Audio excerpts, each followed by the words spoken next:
Un abrazo a toda nuestra gente de la zona austro que nos está escuchando. Perfecto, estamos listos ya para iniciar con nuestra entrevista y creo que va a cambiar todo lo que hoy, el hilo de la conversa que teníamos o pretendíamos desde acá hacerlo, porque amanecemos con una noticia que trastoca todo, ¿no? El asesinato del asambleísta alterno por Manaví Cristian Nieto y su esposa, además de varios actos de violencia e inseguridad que han pasado en el país. Ha alterado todo esto. Veía un titular mientras revisaba muy temprano en la mañana para poder venir acá al espacio y poder contar a la gente, hacemos el corte de sangre, y parece que esto cada vez es más común, es latente, ya no es implícito, es explícito. La inseguridad, la delincuencia y la sangre están por doquier en el país, mi estimada Luisa. Queridos ecuatorianos, es impresentable que tengamos de gobernante a un mentiroso compulsivo, y me tengo que referir en estos términos tan duros porque es lo que estamos viendo los ecuatorianos. ¿Cómo es posible que nos envuelvan y nos distraigan en show y que la discusión sea el color de los zapatos del presidente, el tamaño, la forma, la marca, que si la esposa estaba linda vestida o no, y nos envuelven en ese show, y el TikTok, y los muñecos de cartón, y lo único que vemos es que esos zapatos que un día fueron rojos, llenos de sangre, como los de Guillermo Lazo, y hoy día son negros, como los del presidente Noboa, y que aplastan a los derechos humanos, a la población, y que son de color de luto, porque estamos sumidos en muerte. Y vamos a los datos del mismo Ministerio del Interior. El presidente, hagamos un cálculo entre enero a abril de este año y enero a abril del año 2016. En 2016, el número de muertes violentas entre enero y abril fueron 327 muertes. Para el año 2022 subió a 1.357 muertes.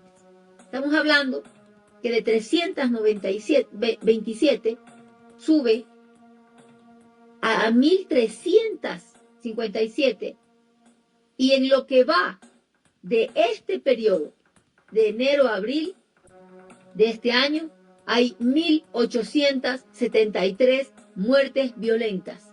1.783 muertes violentas, y dice el presidente de la República en su informe a la Nación que Ecuador ya es un país de paz, que se ha superado la primera parte del Plan Fénix y que vamos a la segunda.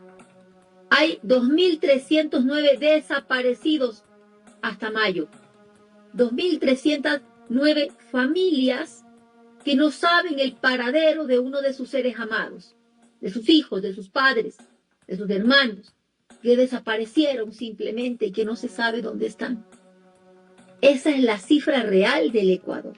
Ahora, de migración y de pobreza. La migración nos parte como sociedad, como país, como estructura.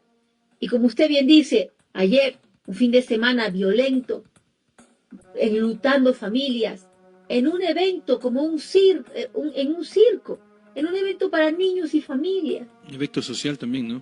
En un evento social, pero básicamente donde van las familias con sus hijos en un circo, se dan disparos, y la señora Diana Jacome tiene la desvergüenza de salir y decir que Ecuador es hoy día un país en el que tú puedes salir tranquilamente a las calles. ¿En dónde, pues? Que vaya y que recorra, pues, Manabí, Los Ríos, Esmeraldas, El Oro, Santo Domingo. Recorra, pues, el país de noche. No tan tarde, a las 7 de la noche, a las 6 de la tarde, recórralo. En un evento de niños se da un acto de violencia y asesinan al señor Cristian Nieto. Él hacía ayuda social, rescatando a jóvenes de la drogadicción, a hombres, a mujeres, de las drogas y de las calles. Tenía esta ayuda al sector social, a la gente en Los Ríos, y era conocido por ello.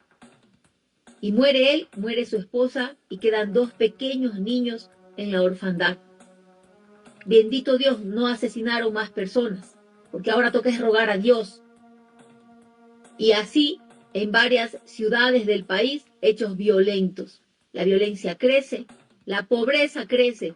Les decía hace unos meses atrás, si no atendemos al sector social, al empleo, a la salud, a la educación, si no ponemos un plato de comida en las mesas de nuestras familias, estaremos condenando al Ecuador a que en lugar de inaugurar obras como escuelas, universidades, hospitales, carreteras, vamos a estar inaugurando cárceles y cementerios.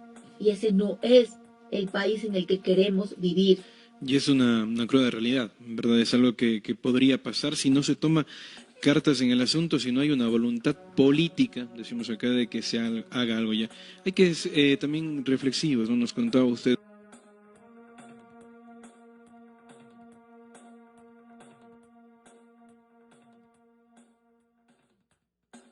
datos estadísticos de años atrás, pero en verdad las cosas han cambiado, pueden sacarse de contexto, datos financiados externamente también. Ecuador está sumido en este temor, como ustedes, incluido en cualquier parte del país, aquí en Cuenca igual.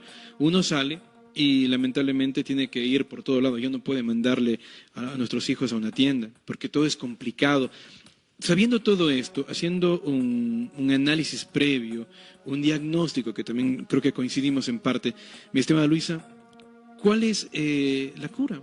¿Cómo debemos actuar? Obviamente, con este o con otro mandatario, ¿cómo se debe actuar? De primera, sabemos que no pudo hacerlo el presidente Noboa desde que inició hasta el día de hoy, pero ¿cómo hacerlo? ¿Dónde está? ¿Dónde podemos empezar y decir, bueno, vamos camino a? Bueno, lo primero, queridos ecuatorianos, dejar de votar por el TikTok, por el show, por los zapatitos, por la vestida, por el vestido, por el que sale corriendo diciendo tonteras, una gafa, etcétera, y empezar a ser reflexivos. ¿Por qué hemos llegado a este punto? Hay algo que se llama, una teoría que se llama el efecto cucaracha. Cuando estos grupos de delincuencia organizada, narcotráfico, buscan un lugar donde alojarse, digamos que están en un país y ese país X tiene políticas claras en cuanto a seguridad, inversión del Estado, fortalecer los sistemas de inteligencia, de comunicación, fortalecimiento de la fuerza pública, esos grupos delictivos buscan lugares donde alojarse, donde no haya presencia del Estado, donde haya una institucionalidad débil, donde no exista una fuerte presencia del Estado en el territorio, policías, fuerzas armadas equipadas, sistemas de inteligencia, sino países en el olvido. Ese país en el olvido ha sido el Ecuador en estos últimos 7 años. Le quitaron el presupuesto de 3.000 millones de dólares a todo el sector de seguridad en el gobierno de Lenín Moreno. De ahí para acá no se ha equipado a la policía, a la fuerza pública. Vemos a las UPCs, a las VCs en total abandono, la policía sin vehículos, sin gasolina. Es decir, no pueden dar seguridad a los ciudadanos ni atender las necesidades de los ciudadanos en cuanto a seguridad. Y cuando encuentras un Estado ausente, es cuando la delincuencia se hace presente. Niños y jóvenes fuera del sistema educativo. Solo en la sierra en este año, en la costa, perdón, en este año, fueron 60.000 niños y jóvenes que se quedaron fuera del sistema educativo. ¿Dónde van a parar esos niños? Niños que probablemente engrosan filas de grupos delictivos, que son presas de las bandas, niños que caen en las garras de la violencia, pero también de la drogadicción. Mi estimada Luisa, le hago una puntualización que es importante también contarle a la gente. ¿Cuál sería, bueno, este tema también, esas entrevistas son ya netamente políticas de cara a las próximas elecciones, pero, por ejemplo, ¿cómo ofrecerle empleo a la gente? ¿Qué tipo de empleo ofrecerle a la ciudadanía en general cuando vemos que recién, por ejemplo, le hablo desde mi percepción personal, se votó inclusive por el no al trabajo por horas, que también puede ser un tema de precarización, pero por ahí puede empezarse también a darse empleo a gente que no tiene la experiencia que piden otro trabajo, se les puede dar una entrada para poder empezar a trabajar e insertarse en el mercado laboral. La gente le dijo no. ¿Qué alternativa se plantea ahí a futuro? Obviamente no el mismo tema de trabajo por horas, pero para decirle a los niños y jóvenes, ¿sabe qué? No vayan por este camino. Tenemos este camino y con este podemos por lo menos empezar a paliar algo y luego evitar que sean parte de estas mafias que andan reclutando en todo el país. Juan Carlos, el trabajo por horas no era ni será jamás la solución. Un trabajo precario, lo que se iba a hacer era despedir a los que tenían ya un trabajo digno con afiliación al IES para contratar a alguien más por horas, explotación laboral. ¿Cuál es la solución? Mire, un gran dinamizador de la economía es el mismo gobierno. Dentro del presupuesto general del Estado hay un componente que es el Plan Anual de Inversiones, el famoso PAI, Plan Anual de Inversiones. Este Plan Anual de Inversiones tiene destinado 1.733 millones de dólares. Para este momento, de esos 1.733 millones de dólares, debió haberse usado por lo menos el 40%, ya estamos en junio, debió haberse usado el 40%. Es decir, por lo menos 800 millones de dólares debieron haber sido inyectados en la economía nacional. ¿Cuánto se ha utilizado de ese presupuesto? El 1%. Es decir, 23 millones de dólares se han usado del Plan Anual de Inversiones. ¿Por qué me refiero a esto? Porque dentro de esta inversión está la generación de empleo. Dentro de esta inversión está el hacer carreteras, el hacer obras de infraestructura, puentes, el mejorar las aulas educativas, hospitales y demás. ¿Por qué es tan importante? Porque a través de esto el Estado inyecta dinero en la economía nacional. La construcción es lo que más genera encadenamientos productivos. Vías que están en pésimo estado, la que comunica al Guayas con Azuay, por ejemplo. Claro. Si se invierte en la mejora de esa vía, empieza a generarse empleo a nivel local. ¿Por qué? Porque el Estado, ¿quién contrata? Contrata empresas privadas. El Estado, a través de la inversión, contrata empresas privadas, empuja al sector privado y así dinamiza la economía local. En cuanto a la producción petrolera, hay rondas petroleras que están listas para hacerse, pero sin embargo no se lo hace. Ahí se puede generar recursos para el Estado, que no van a ser inmediatos, pero que ya deben empezárselo a hacer para aumentar la producción petrolera, aumentar los ingresos para el país y que sirvan para inversión, para dinamizar la economía local. No despedir más gente desde el sector público, porque genera más pobreza, sino mejorar la eficiencia del Estado, mejorar la recaudación de recursos para invertir en la gente. Y aquí es importante recalcar que uno de los principales deudores al Estado ecuatoriano a través del SRI son las empresas Novoa, que deben 89 millones de dólares a los ecuatorianos, que con eso podríamos mejorar los fondos que se deben otorgar a la educación pública. Recortaron los fondos para la educación pública, los presupuestos para la educación pública, los recortaron cuando deberíamos aumentarlos para que nuestros jóvenes tengan más acceso a la educación y devolverlos a las aulas de clase, las becas para que nuestros jóvenes estudien. Todo esto ayuda a dinamizar la economía, un alivio para los hogares, para los padres. Sin embargo, ni se ejecuta el plan anual de inversión, ni se ayuda a los ecuatorianos, ni se recauda bien los impuestos a través del SRI, cuando el presidente de la República con sus empresas es uno de los principales deudores al Estado ecuatoriano. Y algo fundamental, ¿por qué no se logra ejecutar el presupuesto anual de inversiones? Esos recursos que están ahí que deben mover la economía y generar empleo. Porque los ministros que están al frente de varias carteras de Estado no conocen el funcionamiento del Estado. Improvisación. Tenemos allí la ministra del Ambiente, inexperta totalmente, desconoce cómo funciona el Estado. En servicio de rentas públicas entiendo que está la maquillista, la que le peina a la primera dama. Cuando repartes el Estado a tus amigos, a tus panas, y no a quien tiene la capacidad de gestionar las necesidades de los ecuatorianos, es cuando vemos que todo se atrasa, que no camina, que no funciona el Estado, y eso a nosotros nos trae pobreza, violencia, delincuencia. Importante respuesta. Estamos con Alexandra también, nuestra compañera, una joven periodista que está iniciando también, nos va con la siguiente pregunta, mi estimada Luisa. ¿Cómo está, Luisa? Mucho gusto de encontrarla aquí en nuestro espacio de entrevista. Una consulta, ¿cuáles son las medidas tal vez que usted propondría? Bueno, sabemos que ya se acercan lo que son las elecciones presidenciales, ¿no? También, tal vez qué medidas usted propondría para mantener el equilibrio de las finanzas públicas y garantizar la dolarización en nuestro país. Lo primero, para garantizar la dolarización, si ustedes ven, esos acuerdos con el FMI plantean que desaparezca el impuesto a la salida de divisas. Cuando salen las divisas del Ecuador y son más las que salen que las que ingresan, corre riesgo la dolarización. Cuando no se mejora la producción interna, la exportación de nuestros productos, corre riesgo la dolarización. Por eso nosotros proponemos mantener el impuesto a la salida de divisas, ir hacia la recaudación eficiente de los impuestos a través del SRI. Basta de las condonaciones de los pagos y las deudas con el SRI, sino que paguen las empresas que deben para poder tener fondos y reactivar la economía, mejorar la producción la petrolera, las rondas petroleras que están pendientes de hacerse y que la producción petrolera además ha venido decreciendo en estos últimos 7 años, que debe recuperar los niveles que tenía hasta el 2016, pero aumentarlos aún más para poder generar recursos que vayan destinados a las instituciones financieras públicas, Banco del Pacífico, CFN, Banecuador, para créditos a baja tasa de interés y así reactivar el sector productivo.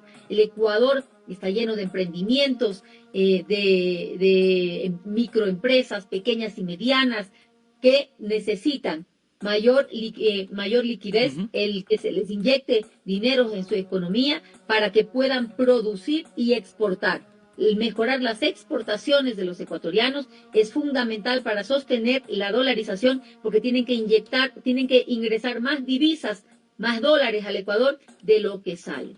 Luisa, para puntualizar también ahí, en temas porcentajes, actualmente el impuesto sobre la divisa es el 5%. ¿Ustedes prevén mantenerlo en el 5%? Ya que hablamos de porcentajes, ¿qué le parece el IVA al 15% y no ha dado resultados? A ver, mantener el impuesto a la salida de divisas, sí. El IVA fue un desatino de este gobierno. ¿Por qué? Porque el IVA es un impuesto regresivo que afecta a los más pobres y a los más ricos de forma igual. Pero el que más tiene no siente esa afección. El que menos tiene, sí. Afecta a la gasolina, al combustible, y todos sabemos que sí. Sube la gasolina, suben absolutamente todos los precios. Las familias ecuatorianas viven con lo estrictamente justo, no tienen capacidad de ahorro y todo lo que ganan se destina al consumo, a la subsistencia prácticamente. Al haber aumentado el IVA, aumentas la calidad de vida de los ecuatorianos, que ya además 8 millones de ecuatorianos, 7 millones, perdón, de ecuatorianos son pobres, están entre la pobreza y la extrema pobreza. Al haber aumentado el IVA, lo único que haces es que se reduzca el consumo y por lo tanto cae la demanda y hay menos ingreso incluso para el Estado. Exactamente. Y para ir, tenemos un tema más para ir conversando y no me quiero olvidar de ese, es el tema de la justicia ecuatoriana. ¿Cómo hacer que esta justicia funcione, mi estimada Luisa? Porque, a ver, otra vez hablo desde la percepción, ¿no? Cada bancada política, cada partido político tiene gente muy honorable, muy valiosa, que sirve al país, pero también tiene otra que inclusive algunos son delincuentes en todo movimiento político. ¿Cómo hacer para que la justicia no sea selectiva? Que es la pregunta. ¿Cómo hacer que la justicia tenga eso, ¿no? La justicia, que ponga en la balanza lo bueno, lo malo y imparta eso, y no veamos shows como lo vemos hasta el día de hoy? Hay cosas que tendrán que pagar quienes tienen alguna culpa, alguna condena, alguna cosa, pero otros no. Pero ¿cómo hacemos eso a futuro? ¿Cómo curamos uno de los males también que tiene el país? Por ejemplo, hay delincuentes de aquí que tienen 4, 5, 6, 7, 8 detenciones, matan personas, pero 48 horas después están libres, y otros que no han hecho cosa están años en la cárcel. ¿Cómo hacer todo esto, mi estimado Luis? Bueno, en el año 2018 hubo la consulta del 7 veces sí del señor Lenín Moreno, fue apoyada por todos los movimientos políticos, excepto por la Revolución Ciudadana. En ese momento dijimos claramente que iban a desbaratar al Estado y a tomarse todas las funciones del Estado. Hicieron esta consulta para poner en el Consejo de la Judicatura, que es el responsable de analizar el proceder de los jueces, pusieron a la concuñada de Lenín Moreno. En la Fiscalía General del Estado pusieron de fiscal a la señora Diana Salazar, que sacó de nota para poder ser fiscal 10 sobre 20. Y dentro de esos 10 está calificado si la simpatía, si habló bonito, si no habló bonito. Le regalaron el cargo de fiscal general del Estado, porque la nota fue 10 sobre 20, así que hay que ser claros en eso. Ninguno de nuestros hijos pasa a la escuela, siquiera con una nota de 10 sobre 20. Una mujer sin conocimiento y sin capacidad para ser la fiscal general del Estado, pero con una agenda clara de perseguir a la revolución ciudadana. Vemos que desde la Fiscalía comienza la impunidad y la violencia que vemos en la calle, porque la mayor parte de casos que debería estar investigando la Fiscalía están en investigación previa y no llegan a la formulación de cargos. Si no hay formulación de cargos, ¿cómo puede un juez sentenciar a un delincuente? Quedan libres.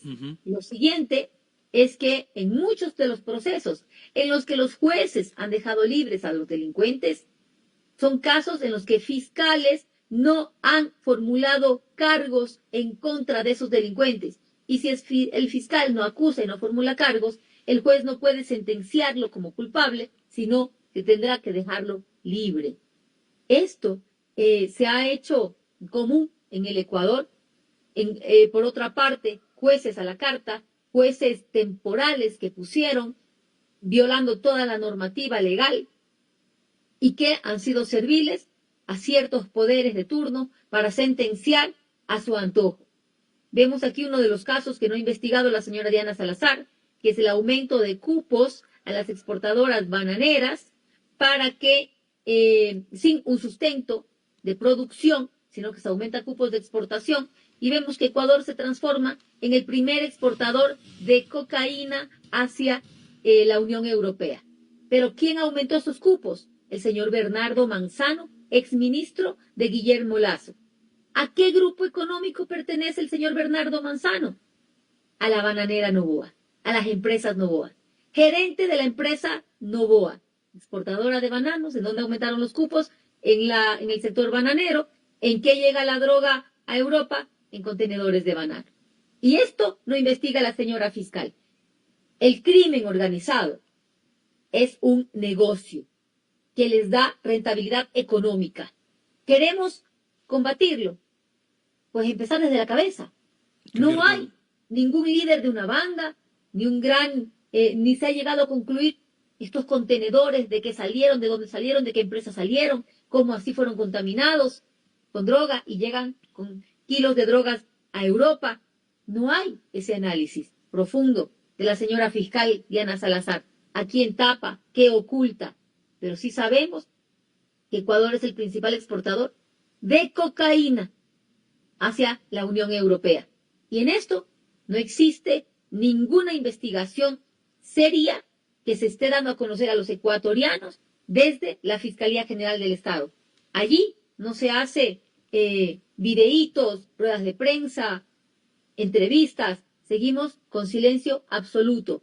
Y es fácil detectar. Hay una unidad de análisis financiero y lavado de activos que debería estar funcionando para identificar esas rutas económicas que no son justificadas, que demuestran lavado de activos, que la señora fiscal no las está fiscalizando, y es esa parte de las razones por las cuales se le llamó a juicio político, y que ella, aduciendo que por su embarazo no puede ir y comparecer ante la Asamblea Nacional porque tiene un embarazo de riesgo, pero sin embargo sí puede seguir como principal de esta cartera, como es la Fiscalía General del Estado. Es decir, ella está evadiendo un juicio político de la Asamblea Nacional que está solamente suspendido, se podrá reactivar más adelante, pero es claro que ella se sabe culpable, que no tiene los argumentos para enfrentar un juicio político, sabe que hay las pruebas de su incumplimiento de funciones y por eso evade también el control político de la Asamblea Nacional, que le corresponde a los ecuatorianos.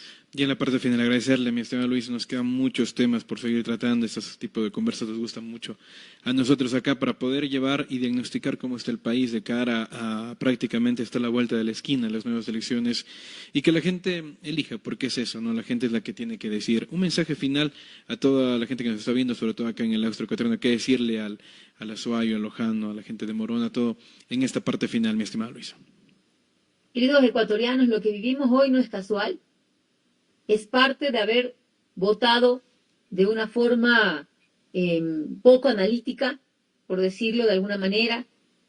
No podemos seguir votando por un TikTok, por un show, por alguien que dice yo soy lo nuevo, pero tan nuevo que no sabe qué hacer siquiera cuando llega al Estado, que dice yo soy lo nuevo, pero vuelve a prácticas antiguas, Fondo Monetario Internacional, precarización laboral, pobreza, delincuencia, y a tapar actos de corrupción de sus grupos y enriquecerse ciertos grupos económicos, mientras el Ecuador se desangra en la pobreza y en la delincuencia.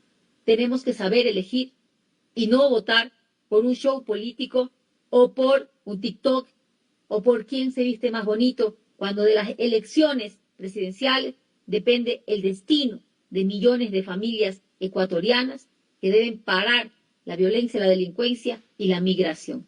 Muchas gracias. Gracias, mi estimado Luis. Le esperamos nuevamente conocer por acá por Cuenca o también tenerle acá en otra entrevista. Gracias y que tenga un excelente día. Muchas gracias, un buen día.